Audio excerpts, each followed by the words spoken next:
Welcome to Tammy's Maths. It's a true or false question.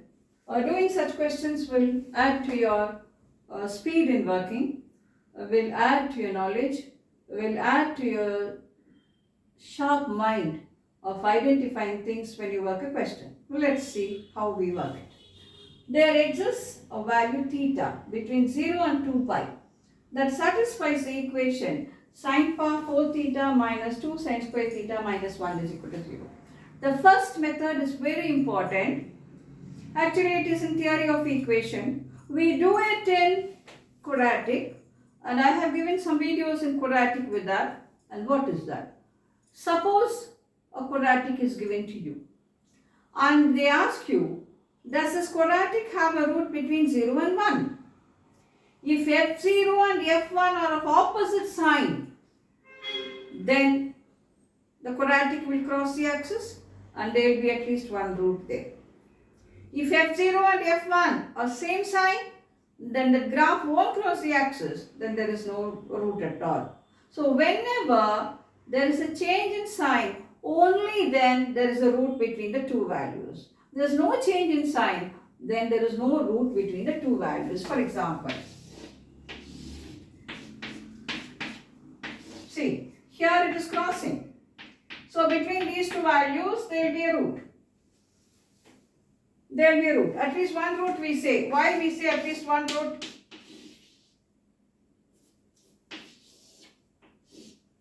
Look like this. Look here, and look here. How many roots you have? 1, 2, 3 you have. But at least one root is a must. Now if you have like this, then we know it is repeated roots. We know all this, isn't it? So there is no change in sign, then we don't have any root. There is a change in sign, then we have at least one root. Okay, now we will see this. Let us say f theta is equal to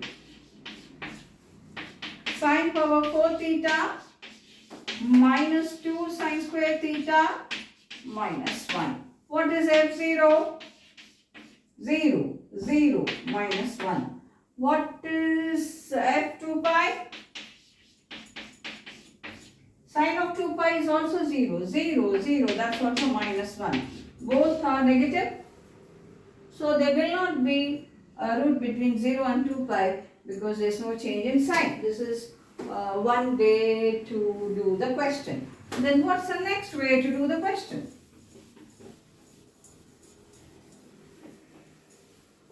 The next way will be sine power 4 theta minus 2 sine square theta minus 1 is 0. So sine power 4 theta minus 2 sine square theta plus 1 is equal to 2. So this is sine square theta minus 1 whole square is 2. Take square root on both sides.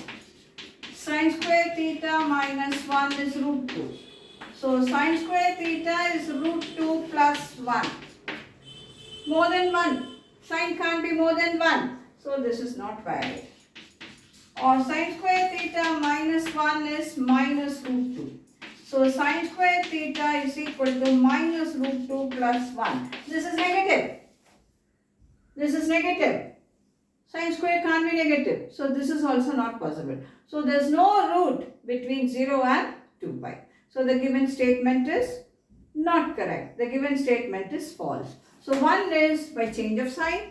Another is using these things where we restrict ourselves that sign should be lying between minus 1 and plus 1. We use that and the answer is the given statement is not correct. It is false.